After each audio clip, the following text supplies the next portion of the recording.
सात वाजले संध्याकाळचे, तरी पण आमचं हे बछडं कुठे राहिलंय काय माहिती. ही आजकालची पिढी आहे ना, कुठे टिंग्या मारत फिरत असते काय कळत नाही. येऊ द्या, आज चांगली हजेरीच घेतो. हात बर शेपटीला, हात बर शेपटीला, हात बर शेपटीला, वाघुटला दिसतो बघा किती छान. हात बर शेपटीला, वाघुटला दिसतो बघा किती छान. बंद कर बंद कर बंद कर. अरे काय तुझी ही वागणूक. बंद कर बंद कर, हे माणूस साळे बंद कर. वाघ, तुम्ही ना नेहमीच असं करता. जंगलातली माणसं आहेत ना, कॅम्प फायरच्या वेळी अशी नाचतात. तुम्ही पण नाचून बघा, मजा येईल. अरे काय मजा आहे ह्याच्यात, काय मजा आहे. आणि काय रे हा.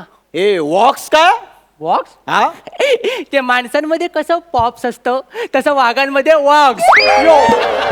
अरे त्या माणसांच्या नादाला नको लागूस रे तू.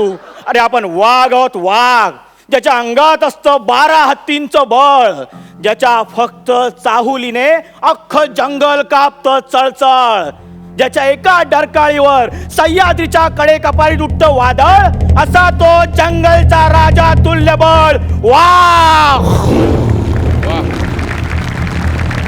वॉक्स हे काय केलं? वाघावरची कविता. मला वाटलं फालतूगिरी केली. अरे वाघ असाच असतो रे, पराक्रमी. त्याची उडी 12 हात लांब पाहिजे. म्हणजे पहिल्या उडीत तलाव, दुसऱ्या उडीत डोंगर आणि तिसऱ्या उडीत घोडबंदर.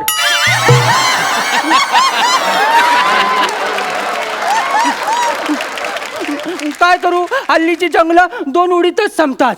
पहिलीची जंगलं होती ना, ती गौरव मोरेंच्या केसांसारखी घनदाट होती.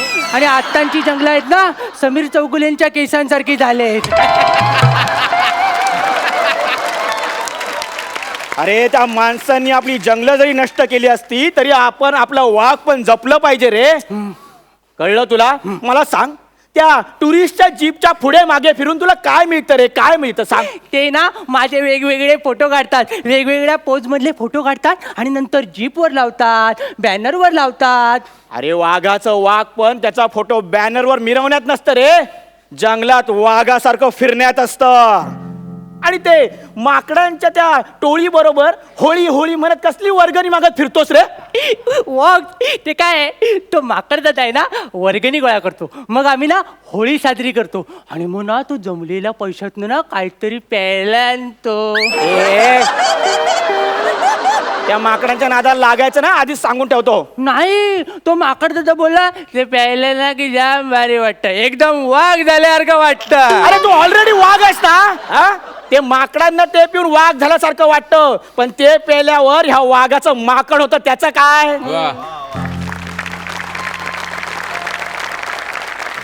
तुला मी शिकवतो शिकार कशी करायची. हे बघ, पहिली डरकाळी फोडायची. चल डरकाळी फोड. अरे ढेकर दिलास डरकाळीच्या नावाखाली. ते काल वडापाव खाल्ला होता रिअल. अरे तुला लाज वाटते का? अरे वडापाव खातोस, खऱ्या वाघाचा बछडास ना, कार्यकर्त्यांचा वडापाववर काय जगतोस. Sorry sorry sorry. वडापाव खातोय. अरे आपण शिकार केली पाहिजे. चल, तुझा आवाजाने अख्खं जंगल हादरलं पाहिजे. डरकाळी फोड.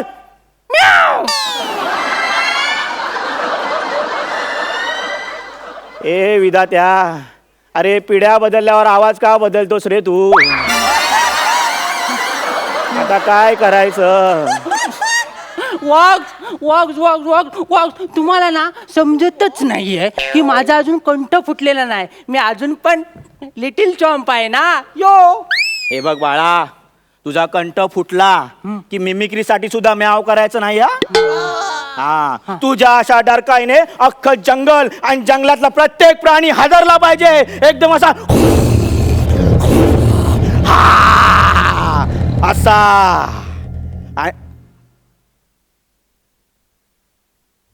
अरे तुझ्या डरकाईने जंगलातला प्राणी हादरला पाहिजे, तू हादरला नाही पाहिजे, हा माझा आवाज होता. पण हादरायला जंगलात प्राणी कुठे शिल्लक आहेत? माझ्या आरेला कार्य करतोयस हा? अरे आता तुमच्याकडे राहिलंच नाहीये, ते मेट्रोने घेतलंय. म्हणजे मेट्रोने घेतलंय ना? अरे बछड्या, आपण वाघ आहोत. आपण एका दगडात दोन पक्षी नाही मारत. आपल्या पंजाने आपण अख्खा प्राणी मारतो. त्यामुळे तुला शिकार ही जमलीच पाहिजे. तुला सांगतो, जेव्हा तुझा जन्मही झाला नव्हता ना, तेव्हा मी केवढ्या मोठमोठ्या शिकारी केल्या होत्या. इथंच तर तुम्ही चुकलात. सगळं माझ्या जन्मा अगोदरच केलं. माझ्या जन्मानंतर ढेंगावर करून गुहेत असता.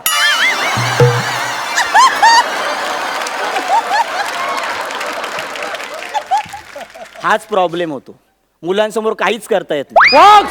अरे म्हणजे शिकारीच्या दोनच पद्धती असतात. एक म्हणजे पाठलाग करून शिकार करायची आणि दुसरी म्हणजे घात लावून शिकार करायची. घात लावायचा म्हणजे? घात लावायचा म्हणजे झाडा झुडपात लपून आपण सावजाच्या मागे जायचं आणि मग दबा धरून बसायचा. असा?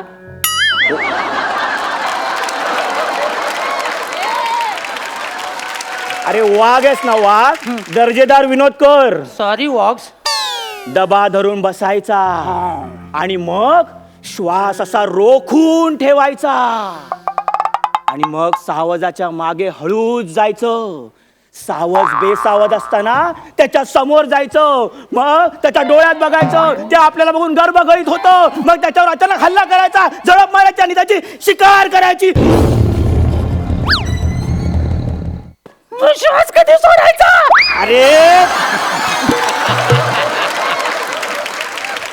अरे शिकार गर्भगळीत झाला की श्वास सोडायचा आणि घास घ्यायचा. साधा श्वास पण रोखता येत नाही, तू कसा बनणार रे शिकारी? पण बॉक्स, मला अजून पण प्रश्न पडलेला आहे की मी तुमच्या एरियात शिकार का करू? आपल्या एरियातल्या सगळ्या झाडांवर तुम्ही सुसू केले. मला कुठलं झाड शिल्लक नाही सुसू करायला. मग माझा एरिया कुठला? हा, हा, हा, हा, हा. ये हुई ना शेरवाली बात.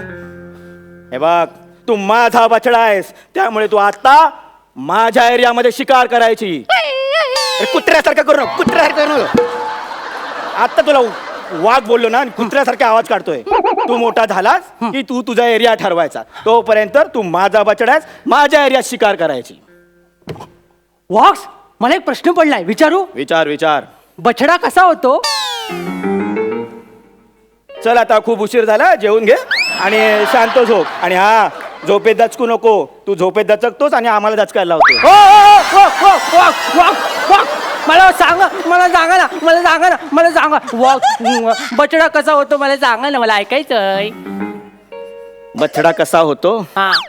अरे अरे बछडीच्या अरे त्याचं काय आहे, ती एक वाघ देवता असते. ती येते गुहेसमोर हा. आणि बछडा ठेवते आणि निघून जाते. रम्य दिवस असतात ते. वॉक्स, तुम्हाला काय माहितच नाहीये. तुला काय माहितीये? मी तुमची क्लिप बघितली डिस्कव्हरीवर.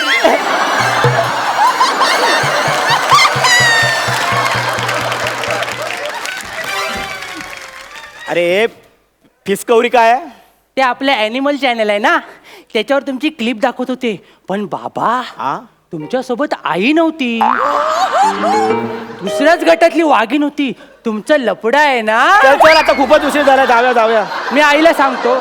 अरे अरे बछड्या, मी जरी वाघ असलो ना तरी कोणाचा तरी नवरा आहे रे. ते आपल्यात असं नसतं काही. आपल्यात फक्त नर आणि मादी, हे नाती गोती, जात धर्म, हे सगळे गुंतावळे त्या माणसांमध्ये असतात. आणि म्हणूनच मला त्या माणसांचा राग येतो. तुम्हाला सगळ्यांचाच राग येतो. तुम्हाला आपल्या काकांचा पण राग नाव येतो. काढू नकोस काकाचं. तिकडे त्या सर्कशीत गेला, त्या रिंग मास्टरच्या हातातलं खेळणं बनला आणि सर्कशीतल्या प्राण्यांवर बंदी आल्यानंतर कुत्र हाल खात नव्हता त्याचे. आलेला आपल्या दाराजवळ, बघितलंस ना? हो. हा पण खरा हिरो एकच. कोण? तुझा मामा. हा वा वा वा वा वा मला आवडतं. जंगलामध्ये शिकाऱ्यांची जीप आली होती, तेव्हा त्या जीप वर चढून त्या 2 शिकाऱ्यांना त्याने ठार केलं हल्ला करून. पण पण उपयोग काय झाला? शेवटी त्यांना नरभक्षक म्हणून गोळ्या मारल्या ना. हेच वाईट होतं ना रे. हं. आपण त्या माणसांच्या शहरात गेलो की आपल्याला गोळ्या घालून ठार केलं जातं, आणि त्या माणसांनी आपल्या जंगलात घुसखोरी केली आणि आपण बंड केलं तर नरभक्षक नावाचं लेबल लावून आपल्याला ठार केलं जातं. या रंग बदलू माणसांमुळे झालं हे सगळं. त्यांनीच घात केलाय आपला. त्यांच्या या वाढत्या शहरीकरणामुळे आपली जंगलं नष्ट झाली आणि आपली संख्या पण कमी झाली. पण तुला एक सांगतो, आपल्याला वाघाचा जन्म मिळालाय ना रे. मग पृथ्वीवर शेवटचा वाघ जिवंत असेपर्यंत आपण वाघासारखं जगायचं आणि वाघासारखंच मरायचं. कारण माणसांची गर्दी ही वाघाला बघायला होते, माकडांना नाही. बछड्या, इकडे.